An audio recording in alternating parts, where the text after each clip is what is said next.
Yeah, well, thank you, Matt, and thank you for joining tonight. We really appreciate this, and I'm excited about the opportunity to be with you tonight and this weekend. It'll be a good weekend of learning and dreaming together of what it might mean for First Hillsborough to better welcome and engage young people. And so tonight, what we're going to do is just do kind of an introduction to what Growing Young research and what we found in that research. And then we'll have some time for Q&As at the end of tonight, and then certainly dive deeper into some of the conversation this weekend on Saturday morning and even on Sunday morning. So I will share screen and begin our time. I want you to imagine with me. I want you to imagine with me as you think about young people. So right now we're imagining the Gen Zers, which are our youngest. One of our younger generations. Our Gen Zers are typically now maybe age 5, so maybe grade school, start of first grade or kindergarten into probably into the early 20s. Those are our Gen Zers. Our millennials, those millennials that we talk about so often, those millennials are now somewhere in the mid-20s to even into early 40s. So these millennials are not quite so young anymore. And then our Gen Zers are in our kind of, again, in kindergarten all the way up through college age students. So, but imagine that young people, millennials and Gen Zers, are pouring into your church. Imagine that they love your church so much that you can't keep them from coming in through the front doors of the sanctuary. And the great thing about this is that they're not leaving out the back door of the sanctuary. Imagine with me if our young people were or integral parts of the whole church. Imagine if they gave sacrificially, worshiped passionately, got along with every generation in the church. Imagine young people who are who defy some of the titles that we might give them, who are not lazy and who are not entitled. Imagine that the church has the best energy of our young people. Does that sound like a dream to you? It might, but for us at Fuller Youth Institute, it isn't a dream. We have seen it. We know that it exists. We know that churches around the country are reaching young people well, as I have just described it. And I know because I've personally experienced it, that it can also happen at a church like First Baptist Hillsborough, because it happened with me at First Baptist in Albemarle. So we'll talk a little bit more about that in just a second. But oftentimes we hear this kind of statement from young people, and it reminds us that we're not doing everything that we can to reach young people. This young person in our research said, the only time I think about God is when I'm at church. And that isn't something that we want to hear from our young people. We want our young people to be engaged in their faith, that it matters to them on a daily basis, not just on Sunday mornings. Excuse me. The first job of a leader, says Max Dupree. Max Dupree was a highly respected business leader, former board member of Fuller Seminary. He passed away just a few years ago. But he reminded us all the time that the first job of a leader was to define reality. And so for the next few minutes, I'm going to define reality that's not going to be uplifting to us as followers of Jesus. But it is reality. So according to research by multiple groups, National Study of Youth and Religion, Barna, Lifeway, and many other research, including our own at Fuller Youth Institute, it all verified and came up with the same result, in that young people are walking away from church and from their faith eventually, within the first 12 to 18 months of graduating from high school. So we're not talking about just any young person in our community. We're talking about young people that have been a part of the church, part of your church. Remember, I think most every church that I know of has a graduation recognition service around end of May, 1st of June, sometime in there.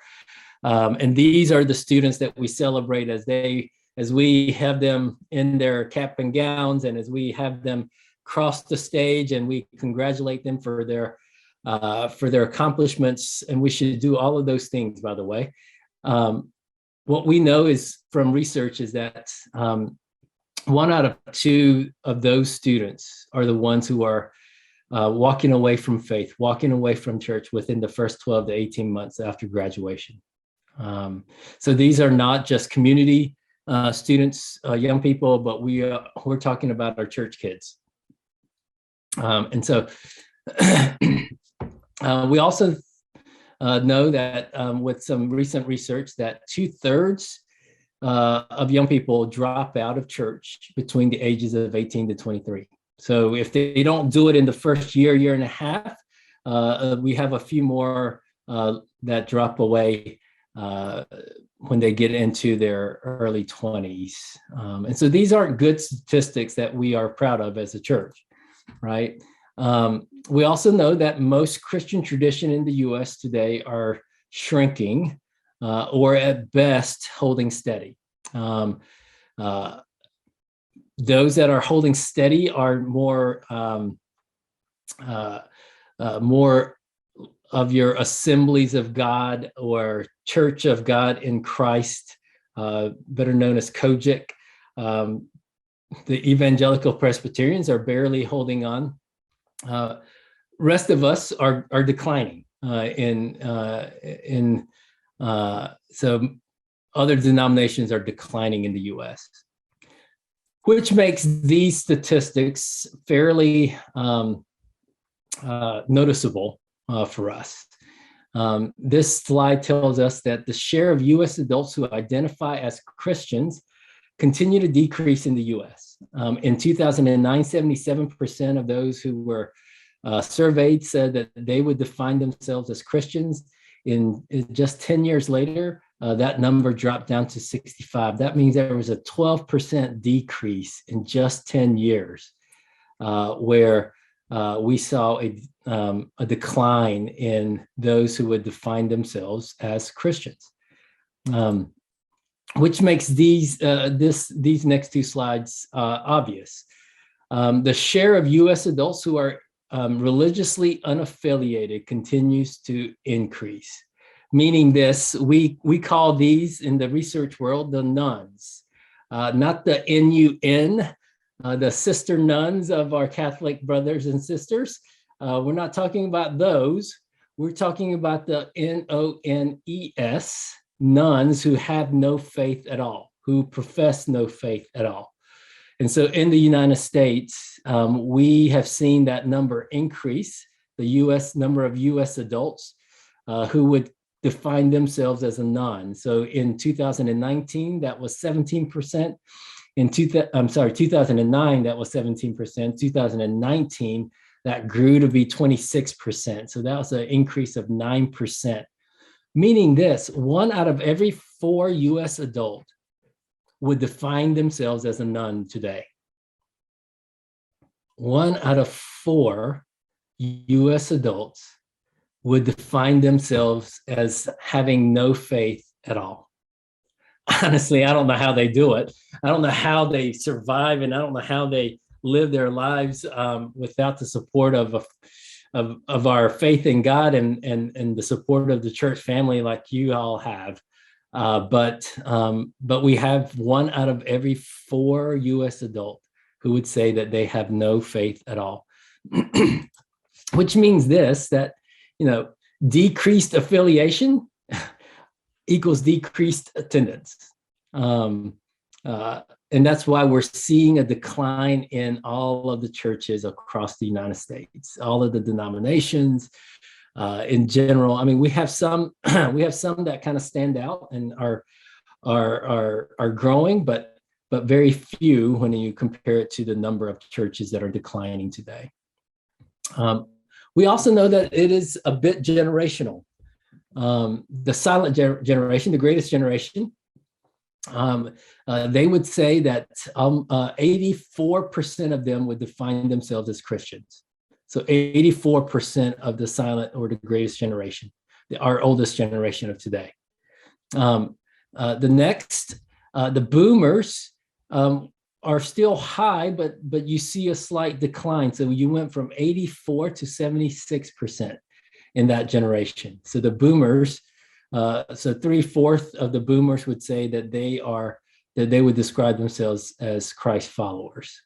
We're gonna skip the Gen Xers like me because I don't really like to talk about myself a whole lot. And so we'll go straight to Matt's generation, the millennials that we often talk about. And that number drops all the way down to 49% with the millennials. That means 1 out of every 2 millennials would say that they do not have faith at all or do not engage in faith of any kind on a day-to-day basis. So we see this steep decline between the generations. And I will say that the Gen Zers are not getting any better. And as we study that age group, and as they get older, we'll get better statistics on that. But I can't imagine that they're going to surpass the millennials. They'll probably fall below the millennials as the trend has continued in that way. One more graphic. This graphic shows that the 18 to 29-year-olds in the United States make up 17% of the population, yet they only make up 10% of the population in the church, in our pews. And I would say that 10% is being pretty generous for many of the congregations. And so my guess is that's probably also First Baptist Hillsborough, because it's in a lot of CBF North Carolina churches. I just know that having been a part of CBF North Carolina for a long time, I know that this is the case, that we are missing an entire generation from our church. And so it's something that we need to pay attention to, something that we need to address, and that's what this Growing Young study is really about. Scott Kermode is a leadership professor at Fuller Seminary. And he says this, that the church is calibrated for a world that no longer exists. If you really think about how our churches have existed or have functioned over the last several decades, not much has changed, has it? Sunday school structure is still pretty much the same. Kind of Wednesday nights have dwindled, but we've kept up with kind of the Wednesday night programming for the most part.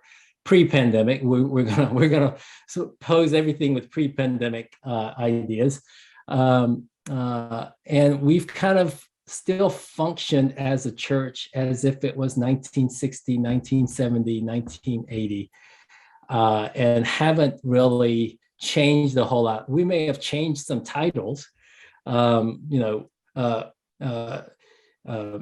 don't have Baptist unions anymore, and is it BYPU? I think it's what it used to be called, and some of the other older names that we've had over the years, but generally the programming has remained fairly pretty much the same. And so I wonder if it needs to switch a little bit. And part of Growing Young really is about kind of reimagining and dreaming together as a church of what the future might look like for First Baptist Hillsborough, so that it can be calibrated once again to reach younger generations for not only for the future of the church, but for the present time of the church, that we need them today, not in the future. So what if this doesn't have to be the whole story for us? And so at Fuller Youth Institute, by the way, Fuller Youth Institute is a training and research center that is part of Fuller Seminary. Fuller Seminary is located in Pasadena, California. And I had the privilege of working with Fuller Youth Institute. Thankfully, I get to work remotely. And so I spend a lot of time of my day on Zoom just like this. And we do trainings quite often just like this. But Fuller Youth Institute is a training and research center that focuses on obviously teenagers and young adults. And we turn that research into resources that churches can utilize and to learn from. And so that's our mission. And we started that mission a while back. Our first landmark research was called Sticky Faith. Sticky Faith really tracked over 500 high school graduates into their next stage of life. So after they graduated, we tracked them for additional 2 to 3 years. And that's where we studied how they developed faith during those years. And that's where we got the numbers that 50% of them, quote unquote, shelved their faith, whether they were in college or went into the workforce, or whether they went into military. They shelved their faith during college years. Now, you might say, well, I kind of did that too when I went off to college. And I kind of didn't really go to church or was engaged in Bible studies or things like that. And we get that part. But what we're finding is that when it used to be that, they'll come back after they get married and start having kids, then they'll come back to church because they want to raise their kids in church. Unfortunately, that's not the case anymore. And we'll talk about this weekend of why that's not the case. But statistically, that just isn't happening nearly at the same rate as it was in the past. So we started with this idea of trying to find, how are young people holding on to their faith after high school graduation? And what we realized was that as they were leaving the faith, it really was about the system that they were a part of. It was about the families and the churches and the surrounding communities that really either impacted them positively or negatively, one or the other. And so we began to do some studies around, well, who are the churches that are reaching young people and retaining young people well? And that's where we came up with the Growing Young research. The Growing Young research is an exemplar research, meaning that we studied churches that were doing it well, rather than finding churches that weren't doing it well and trying to figure out what was causing that to happen. So we wanted to see churches that were reaching young people. And so we defined Growing Young as churches that aren't shrinking or aging, but are growing and involving and retaining young people. And specifically, our research was around the ages of 15 to 29. So high schoolers, college students, and young adults, which brings vitality to the whole church. And so that's how we define Growing Young churches. So we study churches all over the country, churches of all sizes and of all denominations. We first took nominations from people that we knew who were in church leadership throughout the country. We took nominations, then we did some phone interviews, we did site visits to 12 specific churches that we wanted to study even deeper. We had, thousands of research hours and pages of transcripts. You can't imagine the number of notes, the amount of notes that we took. And we made sure that we were intentional about not just studying predominantly white churches, that we wanted to study churches of all race, of all denominations. It included 21 denominations, including Roman Catholic, non-denominational churches, Greek Orthodox. Largest 5 groups were Baptists. So Baptists were one of the higher ones, Presbyterians, United Methodist, Evangelical Covenant. Those are the most studied denominations in this study. And then the churches that we studied ranged in size from under 100 all the way to mega churches of 10,000. If you can imagine being a part of a church that large. And it spread all across the country with the heaviest representation in the Midwest and in the South.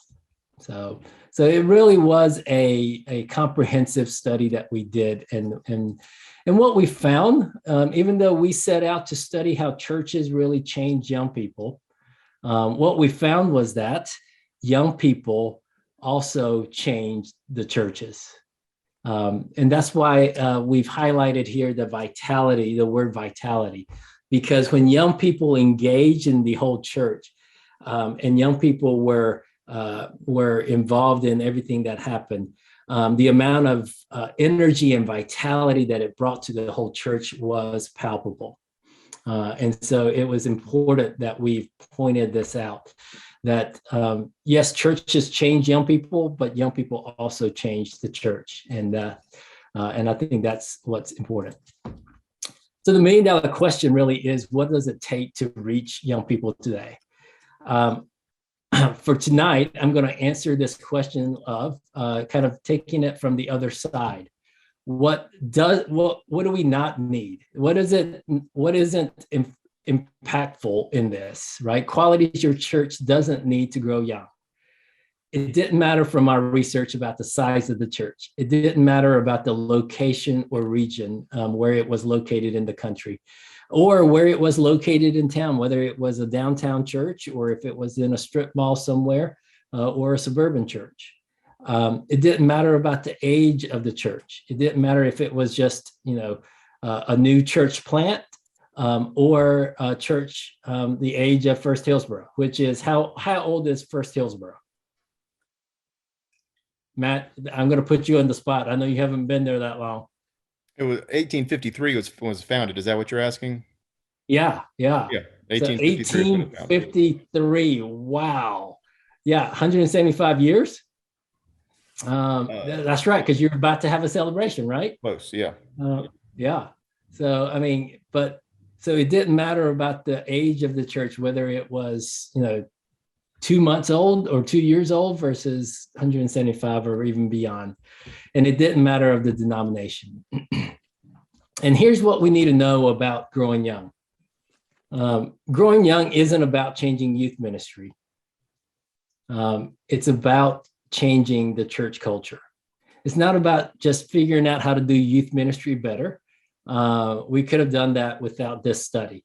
What we found from this study is that it really is about the culture of the church, the mindset of the adults in the church. Those were the important things that we found. So it isn't about programming. So our minds always go to, well, what program do we need, or what program should we change? What we found was that it wasn't about programming. It was about how the whole church saw young people and interacted with young people.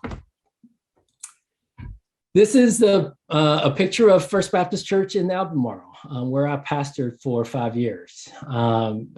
First Baptist Church of Albemarle is much like First Baptist Hillsborough. except that Hillsborough is in a growing area now. First Baptist Albemarle is still kind of in a setting where it's not growing nearly as much, or don't have the demographics as Hillsborough might. But when I first got there to First Baptist Church of Albemarle as their pastor, first of all, I was a 20-year. I spent 20 years as a youth pastor. And so this was my first pastorate. And I was literally getting my doctorate in youth ministry. That's what my doctorate is in, is youth, family, and culture. And I did that at Fuller Seminary. And it was in the midst of finishing that up, God started to say, I've got something different for you. God and I had some words in the midst of that, as you might imagine.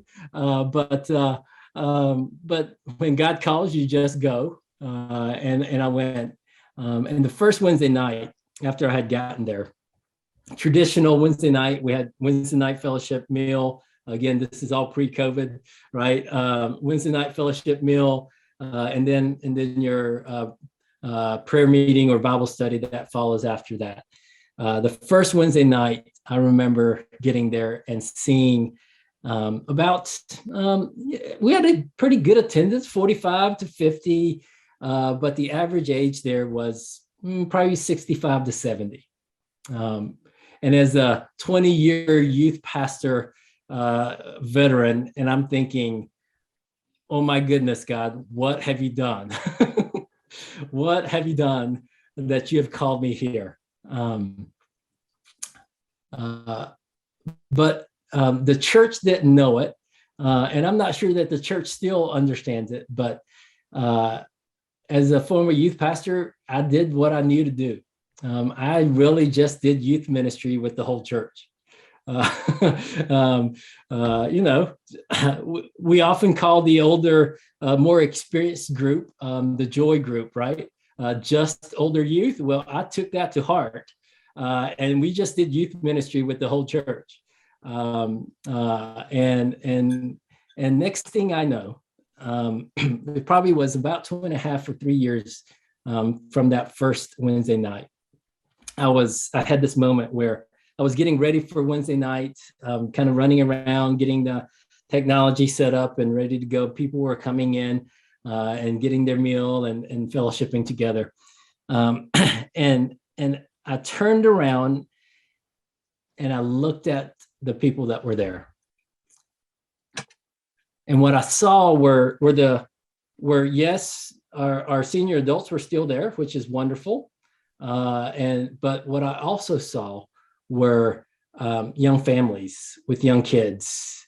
I saw toddlers running around the round tables, and I saw a young family come in and start down the line for food, and I saw a senior adult lady get up from her table from eating with her friends and go to that young mother and say, "Let me hold your baby so that you can go through the line without having to juggle all of that."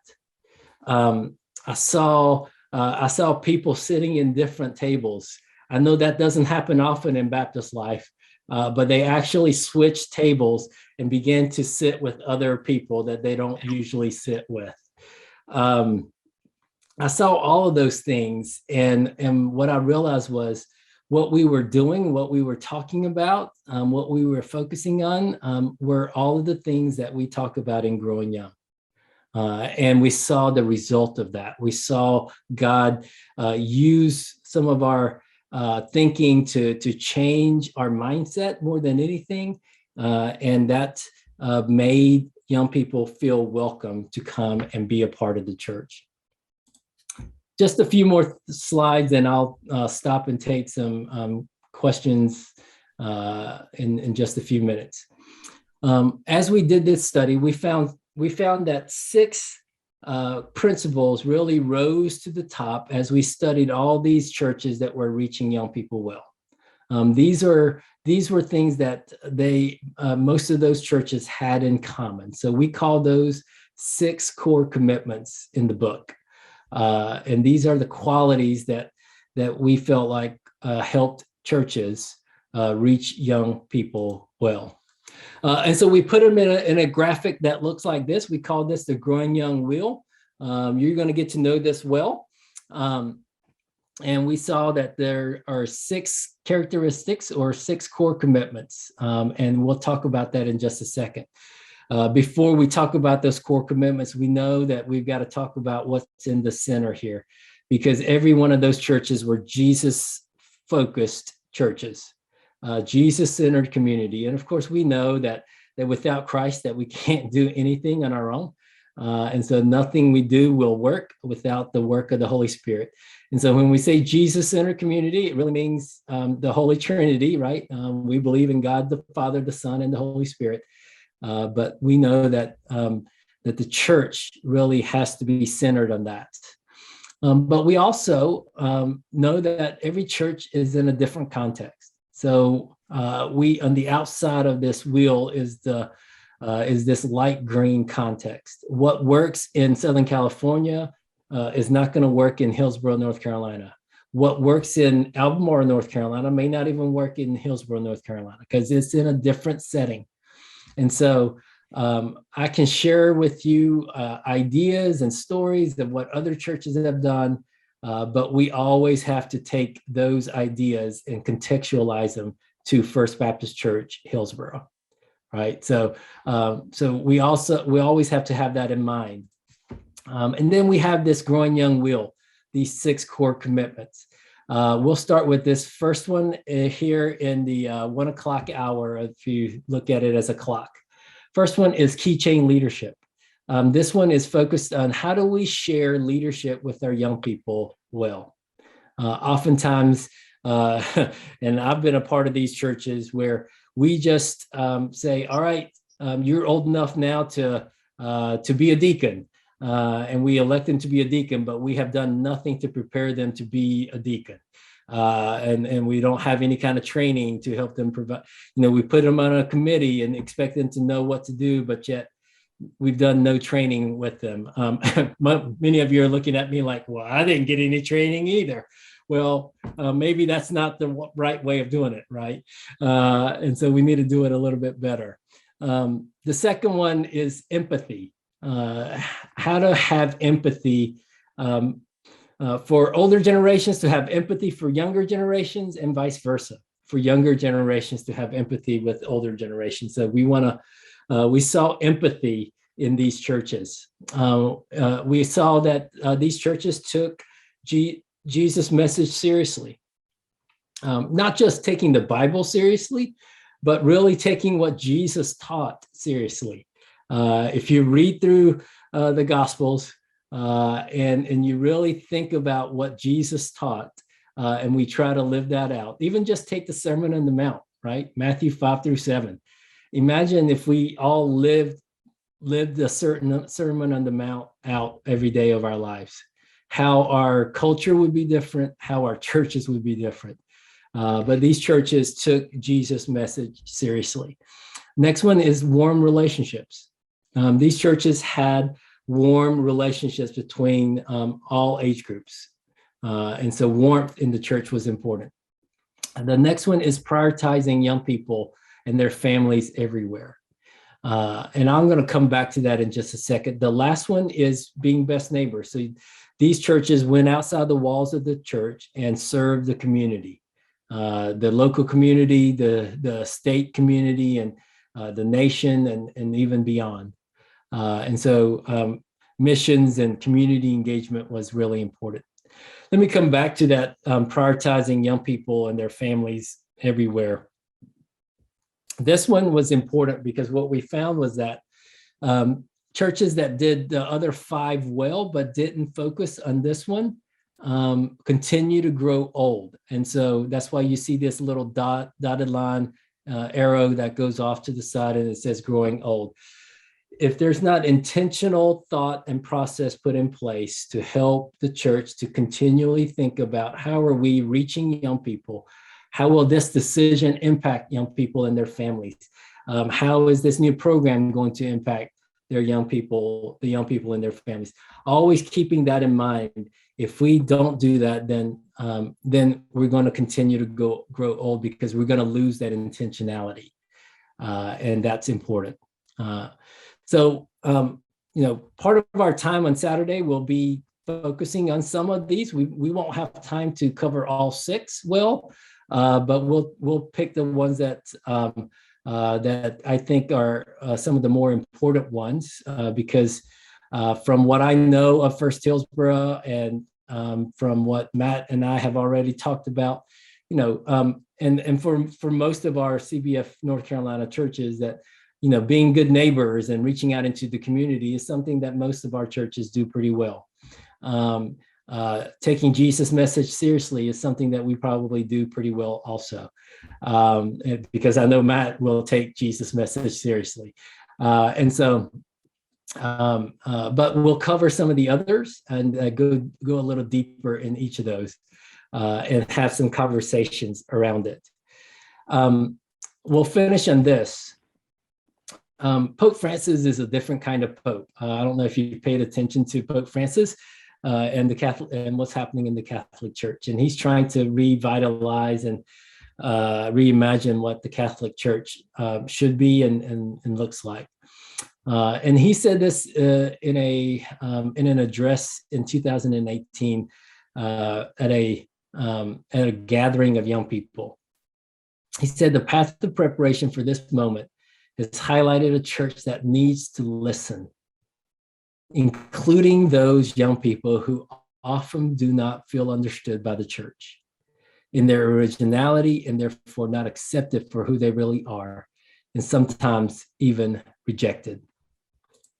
We have the opportunity, the task, and the duty to be a sign of a church that really listens, that allows herself to be questioned by the experiences of those she meets, and who does not always have a ready-made answer."